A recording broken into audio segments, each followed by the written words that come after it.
So we're starting off here at 148 BPM, and I've got these synthesized drums. This full template is available at the top of the description on my website. You can get the synth drums and all the synths you heard in the intro as well. It's a great template. I wouldn't miss out. To start with here, we have our kick and bass, which are both being made by Operator.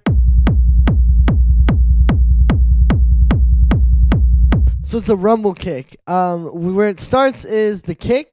I got Operator here just making this sort of like a 909 type kick. So you can see I've got a sine wave here with this envelope. So what you do is you bring up the initial, and now the attack is just giving you like a longer sort of like decay here.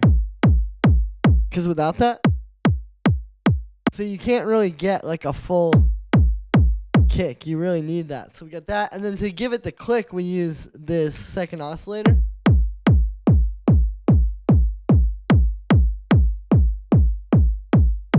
So you can bring that in, and it literally just gives the kick the transient. And then if you play with the coarse pitch over here, you can change that transient.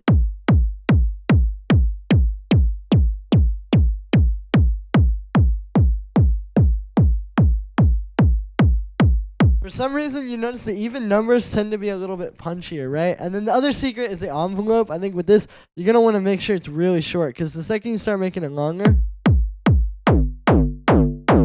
so you kind of lose punch. You just want this to be right at the start.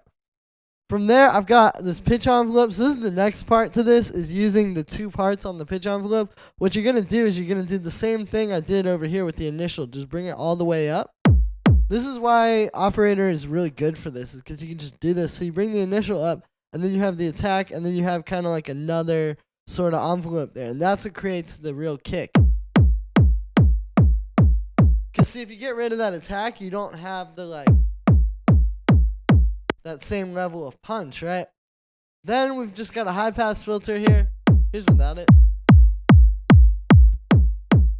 With it, so you can hear it really does help give us that like 909 kind of kick thing. I've got a soft shaper here with a bit of drive, a little bit of a subcut, and then we're converting to mono. And then for the rumble,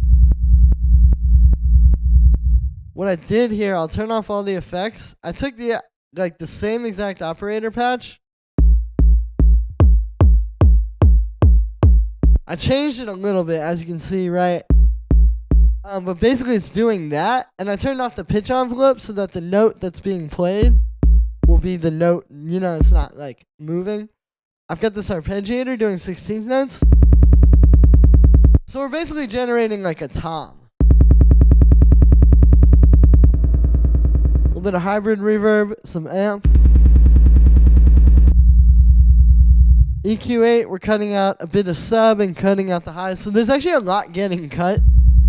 Like, you're not hearing much of what's actually going on, but that's the point. You take this tiny little thing and zoom in on it and bring it up louder because all the other stuff isn't there, and it can be your bass. And then we're converting to mono.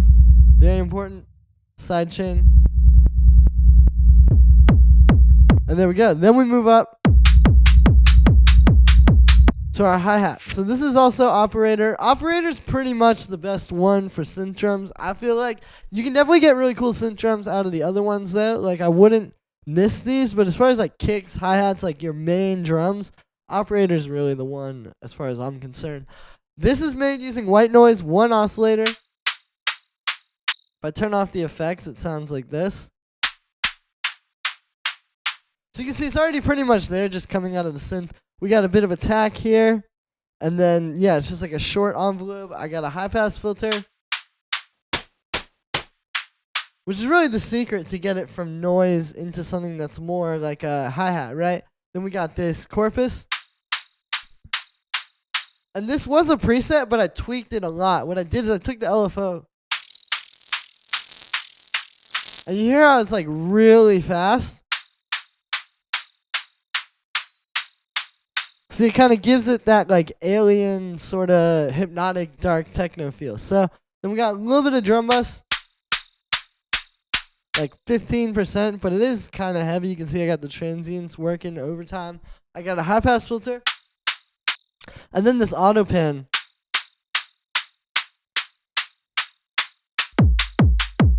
Just essentially side chains it to the kick. We've got this hi-hat,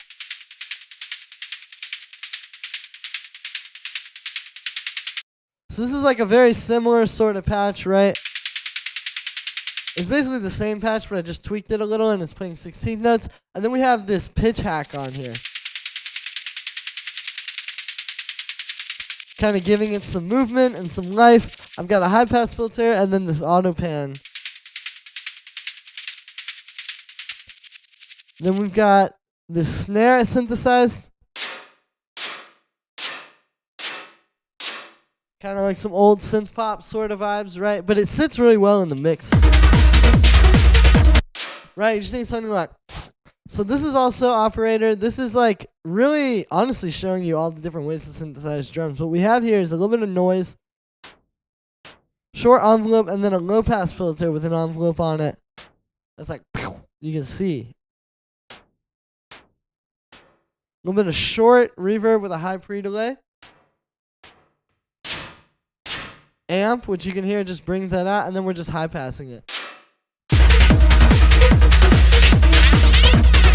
It's just a really simple way to make a nice snare that fits well with this mix. I also have this one, which is the same patch, just tweaked a little bit. Like you say, I got a bandpass filter on it, and I tweaked the envelope. But other than that, it's just the same patch, and it just kind of fits in between.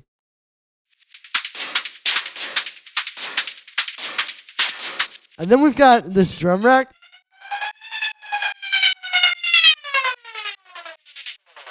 So this is just meant to be like some crazy techno background sort of stuff. What's happening here is it's really simple, actually. It's a drum rack with these two effects.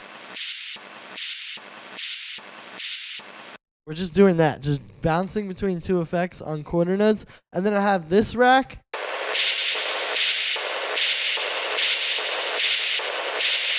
From Max for Live, plus this one. Which is like... This one is kind of like a glitch, and then this is like randomizing some resonator stuff. So it gives it a lot of movement, but then we need it to fit into the track a little. So I've got an auto pan. So now it kind of becomes more percussive, right? And the overdrive also helps with that. Another auto pan so it bounces off the kick. And then a high pass filter, and there you go. You just have this cool... sort of moving background sound. Then we've got some percussion loops, like some live stuff.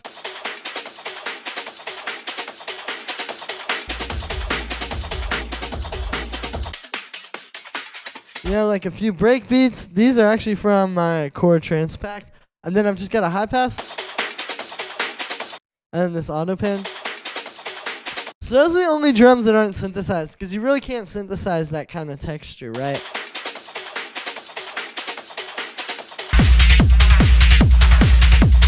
So that's what all the drums sound like on their own, and then we can move on to the synths.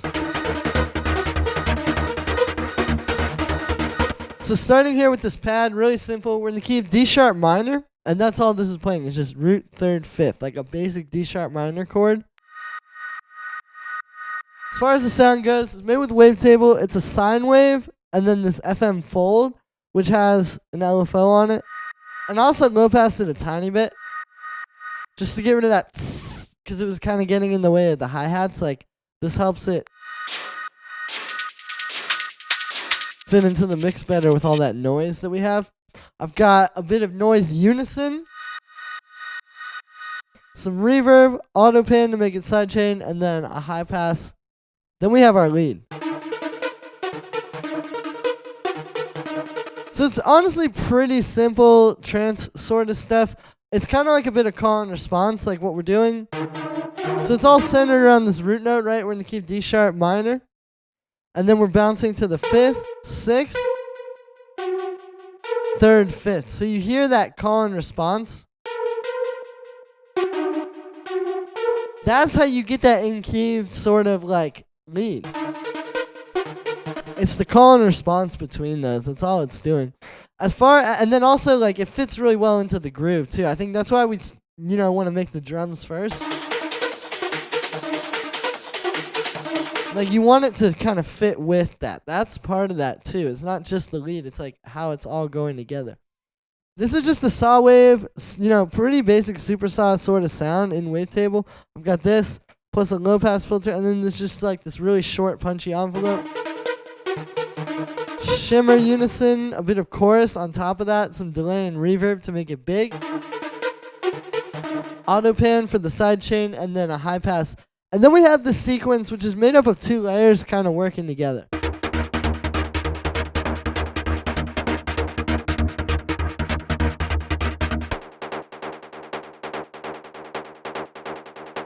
And they're honestly pretty similar patches. So it starts here with this chord stab. What I've done here is I'm creating a polyrhythm, because you can see I have the clip looping kind of irregularly. Like it plays, basically this is 3/16 notes, and then it starts over instead of going like a full quarter note. So you can see that on the grid. It starts over there while everything else. So you're getting this like...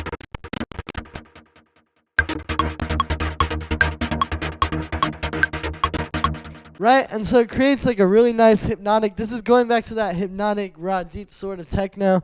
What we're doing then from there is I've got this chord here.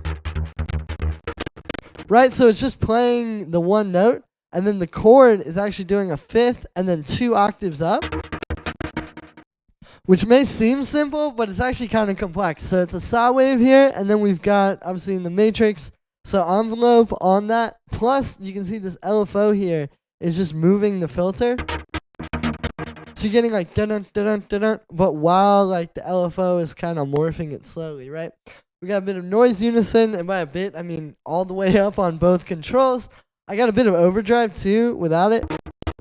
With it. It just gives you a little bit more flavor and spice, a bit of chorus, and then some echo. I didn't even sidechain this because it just fit in the groove. You don't always have to sidechain everything.